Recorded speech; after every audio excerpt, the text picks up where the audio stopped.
नमस्ते बच्चों, आप सभी का एक बार फिर से इस वीडियो में स्वागत करती हूँ। आज हम कक्षा 5वीं की पाठ्य पुस्तक हिंदी के 9वें पाठ के बारे में अध्ययन करेंगे।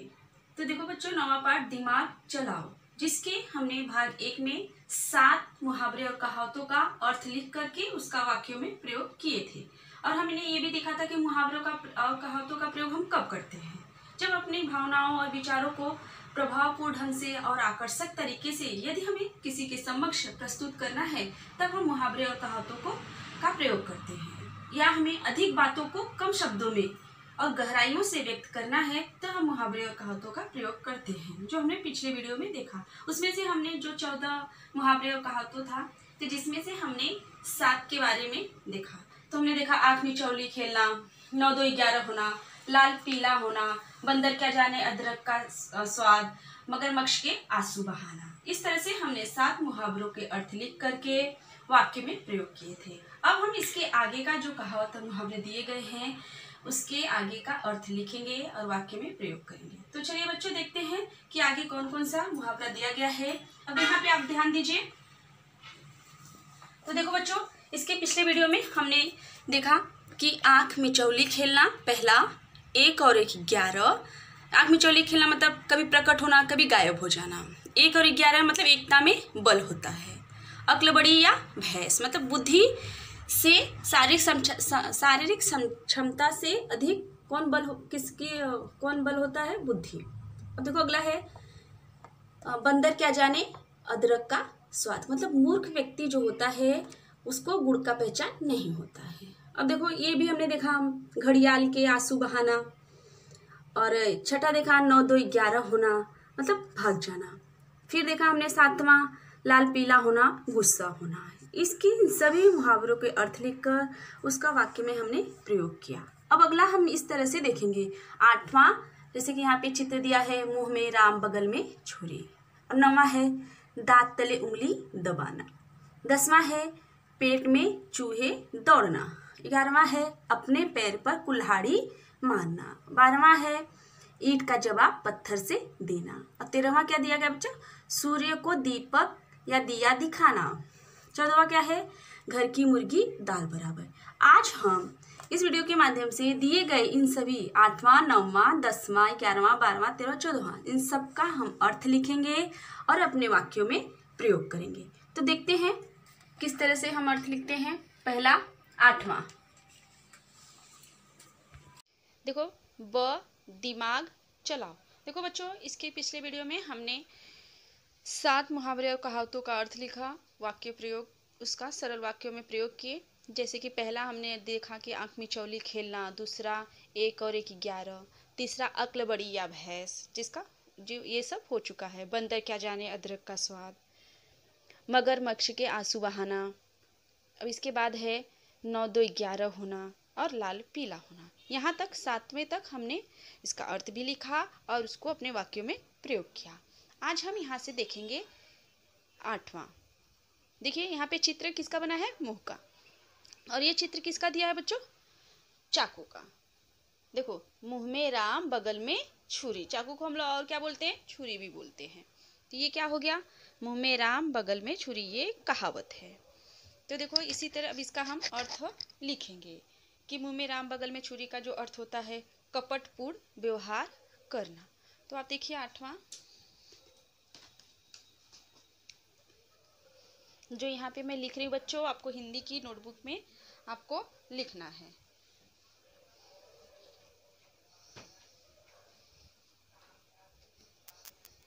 मुंह में राम बगल में छुरी। देखो, जिसका अर्थ क्या होता है? कपटपूर्ण व्यवहार, कि हम सामने किसी के सामने अच्छी बातें करते हैं और उसके मुंह पीठ पीछे हम उसकी बुराई करते हैं, तब उस समय हम किस कहावतों का प्रयोग करते हैं? मुंह में राम बगल में छुरी। अब देखो इसका अर्थ क्या होता है बच्चों? कि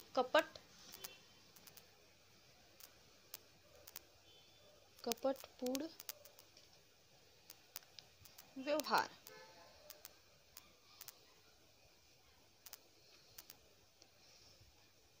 व्यवहार। अब इसका हमें वाक्य में प्रयोग करना है। वाक्य, इससे हमें वाक्य बनाना है।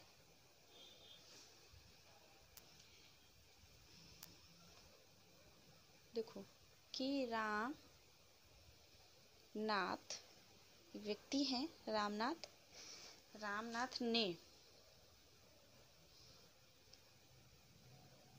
सूरजमल, ये भी आदमी का नाम है, कि रामनाथ ने सूरजमल से कहा कि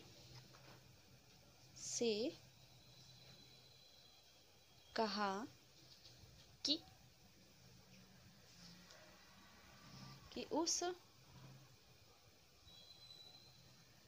मुनीम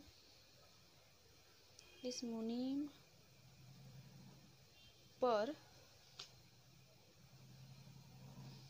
ज़्यादा विश्वास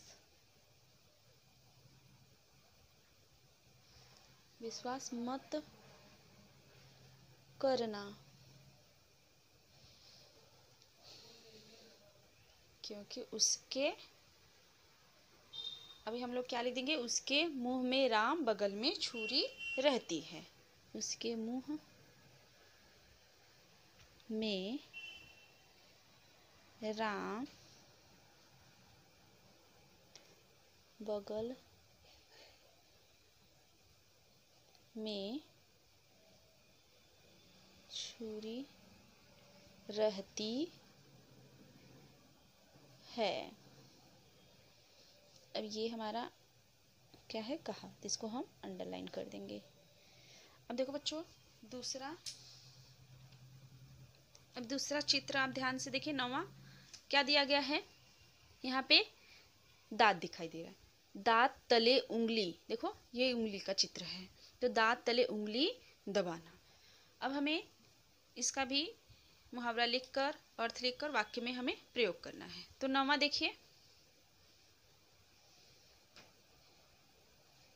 9वां क्या है, दांतों तले उंगली दबाना।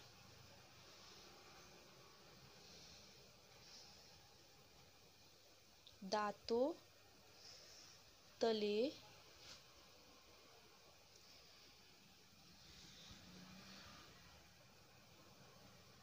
उंगली दबाना।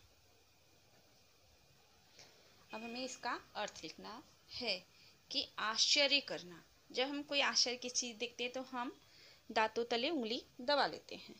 आश्चर्य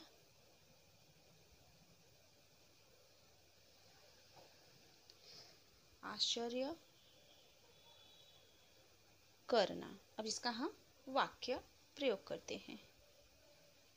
आप लोग तो सर्कस देखने जाते ही होंगे, वहाँ पे कितने कितने प्राणियाँ, मनुष्य जो मानव होते हैं, क्या क्या करामात दिखाते हैं ना, उनको देखकर हम क्या करते हैं, दांतों तले उंगली दबा लेते हैं।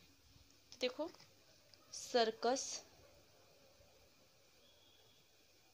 सर्कस में मौत के कुएं में आप देखे होंगे बच्चों, जब मेला वाला लगता है तो आप ये भी देखे होंगे, मौत के कुएं में देखो मोटरसाइकिल लोग चलाते हैं। तो देखो, मौत के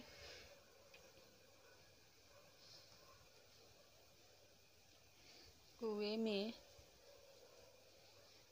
मोटरसाइकिल चलाने वालों की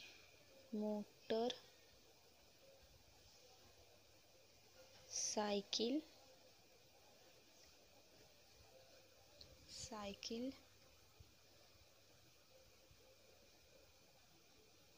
चलाने वाले की करामात देखकर दर्शक क्या करते हैं, दांतों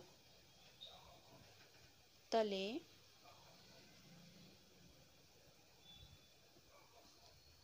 तले उंगली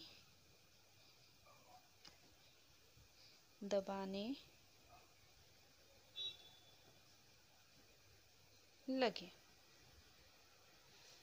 देखो ये हमारा यहाँ पे मुहावरा दिया गया है, इसको हम लोग अंडर कर लिए। अब देखो बच्चों, अगला है 10वां। देखिए, ये किसका चित्र है? पेट का। पेट में चूहे दौड़ना। देखो बच्चों, 10वां है पेट में चूहे दौड़ना। अभी हमें बहुत बहुत तेज से भूख लगती है, तो हम उस समय क्या कहते हैं कि मम्मी पेट में बहुत तेज चूहा दौड़ रहा है। तो क्या सचमुच का चूहा दौड़ता है? नहीं, ये क्या है? मुहावरा है कि पेट में चूहे दौड़ना मतलब बहुत भूखा होना। उस समय हम इस कहावतों का प्रयोग करते हैं। तो देखिए 10वां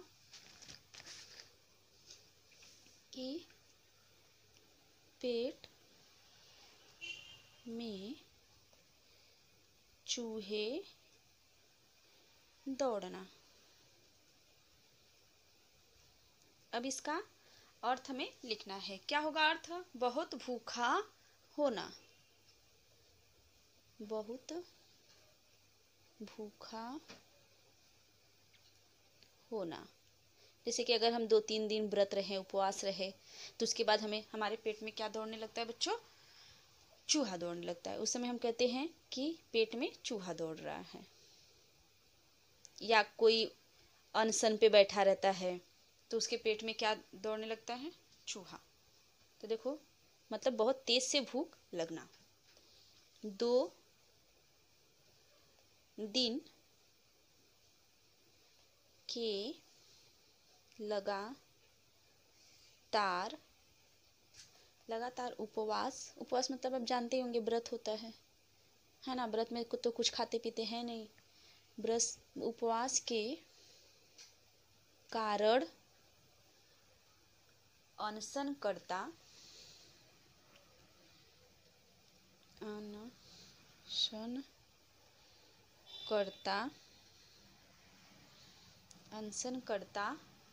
के पेट में चूहे दौड़ने लगे। मतलब उनको बहुत भूख लग गया।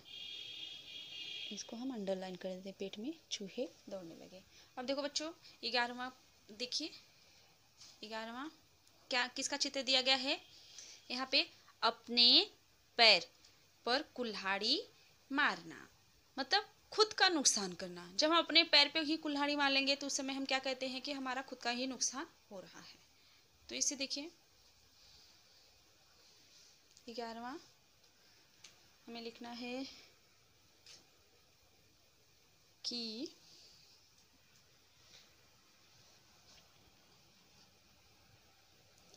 अपने पैर पर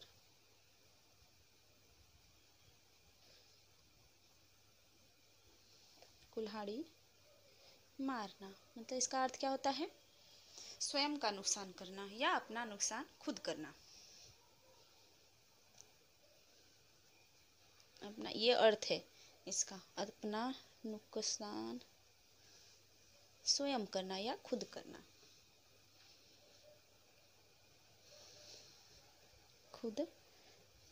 अब इसका हम वाक्य में प्रयोग करेंगे।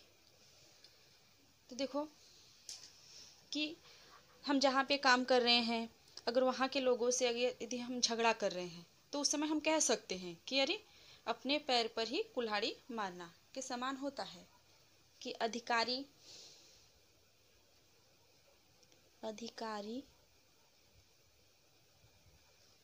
से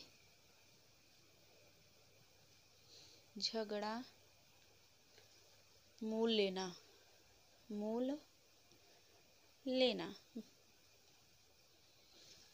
अपने पैर पर कुल्हाड़ी मारना है। तो हम उस समय हम इस मुहावरे का प्रयोग कर सकते हैं कि अपने पैर पर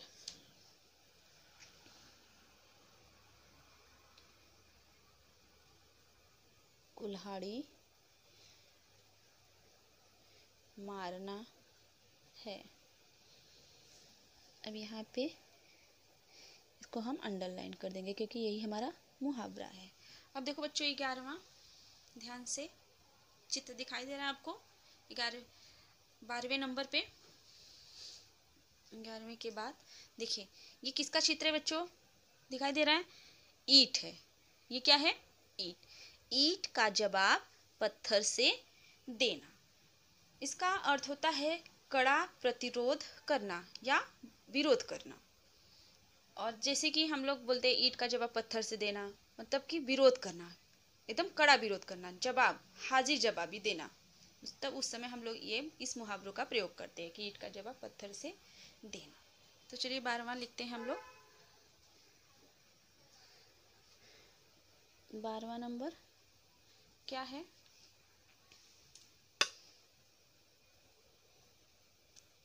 ईंट का जवाब किससे देना, पत्थर से। ईंट से मजबूत पत्थर होता है ना, से देना। अब इसका हमें अर्थ लिखना है, कड़ा प्रतिरोध करना, लिखेंगे कड़ा प्रतिरोध करना है ना। अब इसका हमें वाक्यों में प्रयोग करना है। हमारे भारतीय सेना किसको ईंट का जवाब पत्थर उससे देते हैं, पाकिस्तानियों सेना को, हमारे जवान, है ना। अभी पुलवामा में हुआ जो घटना था उसका जवाब हमारी भारतीय सेना ने कैसे दिया, उस समय हम उस घटना को इस मुहावरे द्वारा व्यक्त कर सकते हैं कि हमारे जवान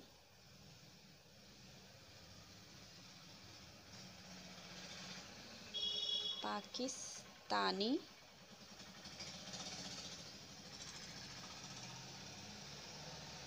सैनिकों को ईंट का जवाब पत्थर से देते हैं। हमें इसे अंडरलाइन करना है। अब देखो बच्चों इसी तरह से आप 13वां देखिए। देखिए यहाँ पे ये किसका चित्र दिया गया है, सूर्य का, है ना। सूर्य को दीपक दिखाना, जैसे कि हम लोग तो जानते हैं सूर्य स्वयं प्रकाशित होता है, कितना उजाला हमें देता है, तो क्या उसको हम दीपक दिखा सकते हैं, नहीं। हम दीपक किसको दिखाते हैं, अंधेरे को।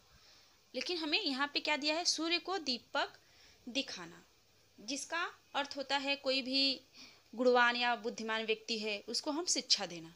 तो उस समय हम इस मुहावरों का प्रयोग करते हैं कि सूर्य को दीपक दिखाना। जो पहले से ही बुद्धिमान है उसको हम क्या बुद्धि दे सकते हैं, जो पहले से ही ज्ञानी है और उसको हम ज्ञान बांटने चले हैं, तो उस समय हम इस मुहावरे का प्रयोग करते हैं कि सूर्य को दीपक दिखाना। तो देखो बच्चों 13वां हम लोग लिखते हैं,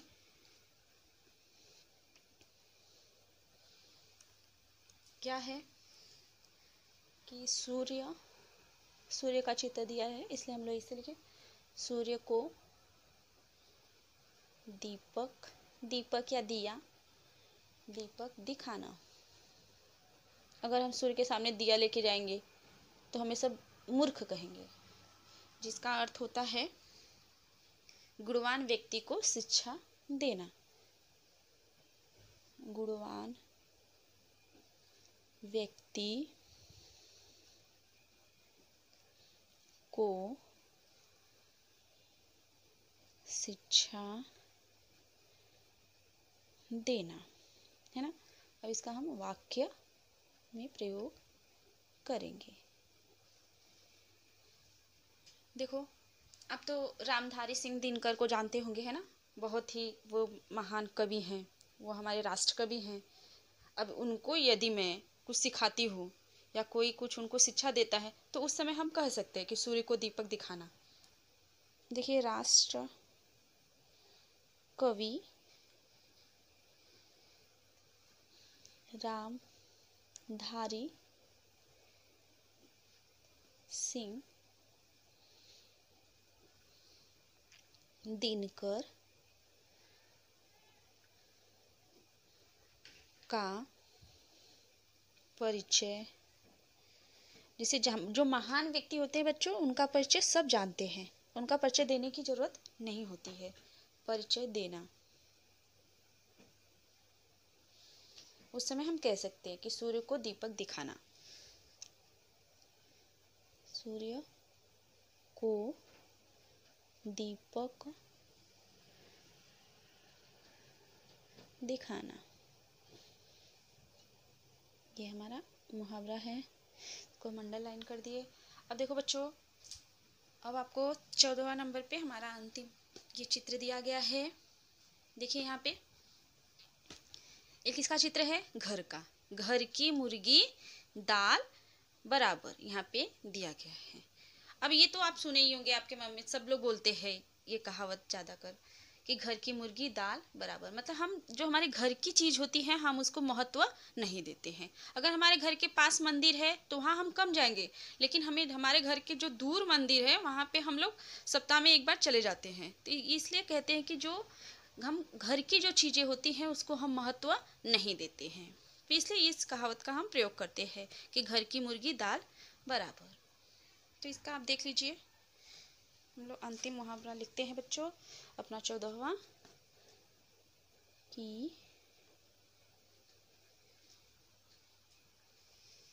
क्या था चित्र में,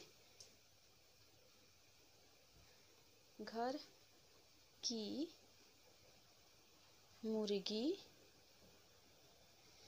किसके बराबर है, दाल के बराबर। जो चीज़ हमारे पास रहती है हम उसकी कीमत नहीं समझते, हम दूसरे की वस्तु को ज़्यादा महत्व देते हैं। अगर हम तो उस समय हम इस मुहावरों का प्रयोग करते हैं कि घर की मुर्गी साग बराबर। घर की चीज़ों का उचित महत्व नहीं होता है, चाहे वो कितना भी कीमती हो, लेकिन वो हमारे घर का है ना, इसलिए हम उसको महत्व नहीं देते। चीज, घर की चीज का उचित महत्व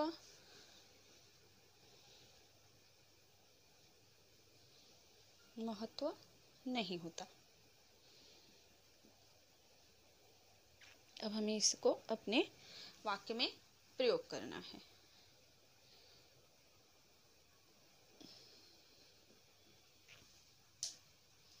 कि जड़ी बूटियाँ कम प्रभावकारी नहीं होता है, जो आयुर्वेदिक दवा होता है वह कम नहीं होता है, फिर भी हम अंग्रेजी दवाइयों को महत्व देते हैं क्योंकि वो हमारे यहाँ नहीं बनता है। देखो यहाँ पे जड़ी, अभी घर का कोई बीमार हो जाता है, हम लोग सोचते हैं घर की दवा दे, कुछ जड़ी बूटियाँ दे, कुछ घर का प्राथमिक उपचार करें, लेकिन लोग नहीं सुनते हैं, वो कहाँ जाते हैं, डॉक्टर के पास तुरंत।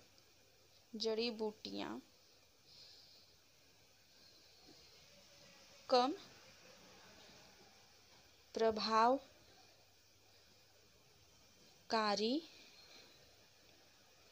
नहीं होती है,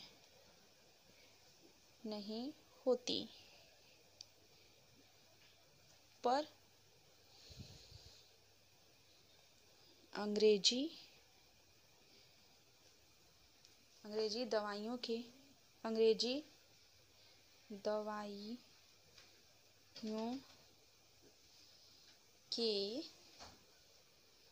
मुकाबले आज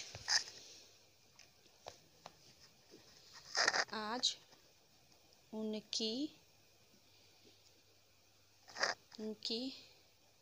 हालत कैसी हो गई है, घर की मुर्गी दाल बराबर की बराबर। घर की मुर्गी दाल बराबर हो गई है। यहाँ पे हमें अंडरलाइन करना है। देखो बच्चों, आज हमने 7 मुहावरे और कहावतें लिखे हैं। आपको इसके पहले जो आपको लिखाया गया है, जो पढ़ाया गया है पहले से लेकर 7वें तक, उसको भी और इसको भी आपको किस में लिखना है? हिंदी की नोटबुक में आपको अच्छी राइटिंग में लिखना है। और जितना भी मुहावरे आपको लिखाया गया है बच्चों, आपको उसको याद करना है। सभी के वाक्य, मुहावरे तो याद करना ही है, साथ ही साथ उसके अर्थ और वाक्य को भी आपको याद करना है अच्छी तरह से। आप इसको सुंदर राइटिंग में लिख करके आपको ग्रुप में भेजना है। तो देखो बच्चों, आज की कक्षा में हमने पूरा ये पढ़ा, यहाँ से लेकर के, पहले से लेकर के हमने कहाँ तक देखा? 14 तक पूरा मुहावरे और कहावतों का अर्थ लिखा और उसको सरल वाक्यों में प्रयोग किया। हमने आज ये 7 मुहावरों को लिखकर उसके वाक्यों में हमने प्रयोग किया है। तो देखो, पहला हमने क्या देखा था? मुंह में राम बगल में छुरी। और इसके बाद 9वां क्या था? दांतों तले उंगली दबाना। 10वां क्या था? पेट में चूहे दौड़ना। 11वां क्या था? अपने पैर पर कुल्हाड़ी मारना। 12वां क्या था? ईंट का जवाब पत्थर से देना। अब अगला देखिए, सूर्य को दीपक दिखाना, घर की मुर्गी दाल बराबर। तो आपको हिंदी की नोटबुक में ये जितने भी दिए गए मुहावरे दिया गया है, उसको आपको सुंदर राइटिंग में लिखना है और लिख करके इसको आपको याद भी करना है बच्चों। और आपको शुक्रवार और शनिवार को आप अपने ग्रुप में भेजिए। धन्यवाद। अगले वीडियो में हम फिर मिलेंगे।